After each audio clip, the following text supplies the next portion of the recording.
Star campaigner లాగా ప్రతి నియోజకవర్గం నుంచి ఈరోజు లక్షలాది మంది వచ్చి జగనన్నతో మేమున్నాం, మేము మీ వెనుక సిద్ధంగా ఉన్నామని చెప్తుంటే నిజంగా చాలా హ్యాపీగా ఉంది.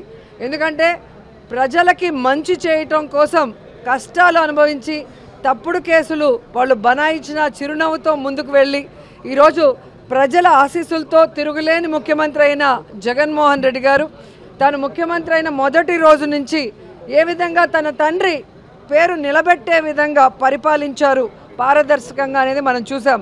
అందుకే ఈరోజు జగన్మోహన్ రెడ్డి గారు నేను మీ కుటుంబానికి మంచి చేశానని నమ్మితేనే నాకు ఓటేయండి అని దమ్మున్న నాయకుడిగా అడగటం జరిగింది. దేశంలో ఏ రాష్ట్రంలో ఏ ముఖ్యమంత్రి కూడా ఇంత దమ్ముగా ఎవరిని అడగలేరని కూడా ఈ సందర్భంగా తెలియజేసుకుంటున్నా.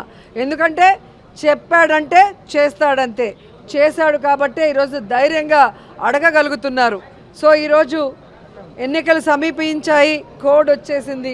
సో జగన్మోహన్ రెడ్డి గారు 27వ తేదీ ఇడుపులపాయలో రాజశేఖర్ రెడ్డి గారికి నివాళులు అర్పించి ఆయన ఆశీస్సులతో మరి బస్సు యాత్ర స్టార్ట్ చేయబోతున్నారు. సో ప్రతి నియోజకవర్గంలో కూడా మేమంతా సిద్ధం, మా నియోజకవర్గం సిద్ధం అంటూ లీడర్సు, క్యాండిడేట్సు, ప్రజలు సిద్ధంగా ఉన్నారు.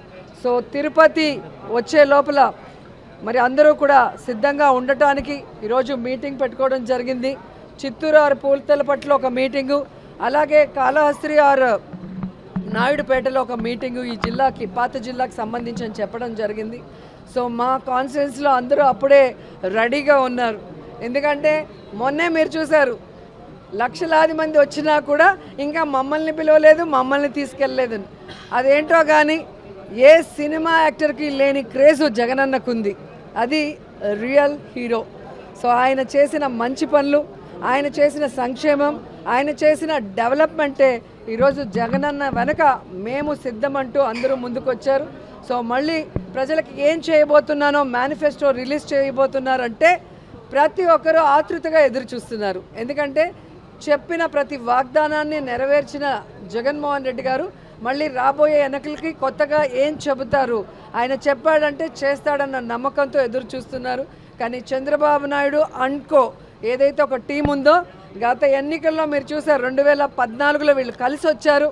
ఏ విధంగా ప్రజల్ని మోసం చేసి అధికారంలోకి వచ్చాక ప్రజల్ని గాలికి వదిలేసి ఏ విధంగా రాష్ట్రాన్ని అప్పుల్లో ముంచేశారో ఈ రాష్ట్ర ప్రజలు ఇంకా మర్చిపోలేదు.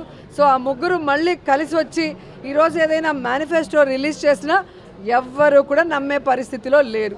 ఎందుకంటే ఇదే తిరుపతిలో వెంకన్న సాక్షిగా ప్రత్యేక హోదా ఇస్తామన్నారు, వెంకన్న సాక్షిగా బాబు వస్తే జాబ్ వస్తుందన్నారు, వెంకన్న సాక్షిగా ఎన్నో చెప్పారు. ఆ వెంకన్నకే ఈరోజు శటగోపం పెట్టాలన్న ప్రయత్నం చేస్తున్న వీళ్ళకి ఖచ్చితంగా వెంకన్న బుద్ధి చెప్తారు అని కూడా ఈ సందర్భంగా తెలియజేసుకుంటున్నా. ఎప్పుడైతే తెలుగుదేశం పార్టీ, జనసేన వాళ్ళ అభ్యర్థుల ఫస్ట్ లిస్ట్ రిలీజ్ చేశారో ఆ రోజే రాష్ట్రమంతా మీరు చూశారు వైఎస్ఆర్సీపీ సంబరాలు చేసుకుంది. అంత ఏమంటారో అంత పేలవంగా ఒక candidate list Telugu Desam, Janasena release చేయడం జరిగింది. మొన్న ఈ ముగ్గురు కూటమి ఏదైతే ఉందో బీజేపీ, తెలుగుదేశం, పవన్ కళ్యాణ్ మీటింగ్ జరిగిందో దాంతో అందరికీ అర్థమైపోయింది 175కి 175 వైఎస్ఆర్ కాంగ్రెస్ పార్టీ రాబోతుంది, మళ్ళీ జగనన్నే ముఖ్యమంత్రి కాబోతున్నారని. ఎందుకంటే ఈరోజు ఈ మీటింగ్కి బీజేపీ వాళ్ళు, జనసేన వాళ్ళు అందరూ కూడా బాయ్కాట్ చేశారు. అండ్ సీనియర్ మోస్ట్ లీడర్స్ ఎవరైతే తెలుగుదేశం పార్టీకి పనిచేశారో వాళ్ళు కూడా ఈరోజు సీట్ల పంపకాల్లో ఎంత దూరంగా ఉన్నారో మీరు చూస్తున్నారు. అంటే వేరే వాళ్ళు సీట్ ఏదైనా మారిస్తే దాన్ని ఎంత పెద్ద తప్పుగా చూపించిన చంద్రబాబు నాయుడు ఈరోజు ఏం సమాధానం చెప్తాడు? ఎన్నో సంవత్సరాలుగా తెలుగుదేశం పార్టీ జెండాను మోసిన వాడికి ఈరోజు సీట్ లేదు. ఎలాంటి వాళ్ళకి సీట్లు ఇచ్చారో మీరు చూస్తున్నారు. ఇక జనసేన గురించి అయితే చెప్పాల్సిన అవసరమే లేదు. 24 సీట్లు అన్నాడు, గాయత్రి మంత్రం అన్నాడు, అశోక చక్రంలో ఊచలు అన్నాడు. ఇప్పుడు 21కి ఇంకా త్రివిక్రమరావు డైలాగ్ రాసిచ్చినట్లేడు, అది చెప్పట్లేదు. ఆ 21లో కూడా దాదాపుగా 11 తెలుగుదేశం పార్టీ వాళ్ళు, మిగతా వాటిలో మెజారిటీ వైఎస్ఆర్ కాంగ్రెస్ నుంచి వెళ్ళిన వాళ్ళే ఉన్నారు. అంటే స్పష్టంగా పవన్ కళ్యాణ్ వెనక ఒక నాయకుడు కూడా లేడు అనేది ఇక్కడ అర్థమవుతుంది. అక్కడ మిగిలిపోయిన చెత్త ఇక్కడ మిగిలిపోయిన చెత్తని ఏరుకొని క్యాండిడేట్లని అనౌన్స్ చేసుకునే దౌర్భాగ్య పరిస్థితికి రావటం అనేది మనం గమనించాలి.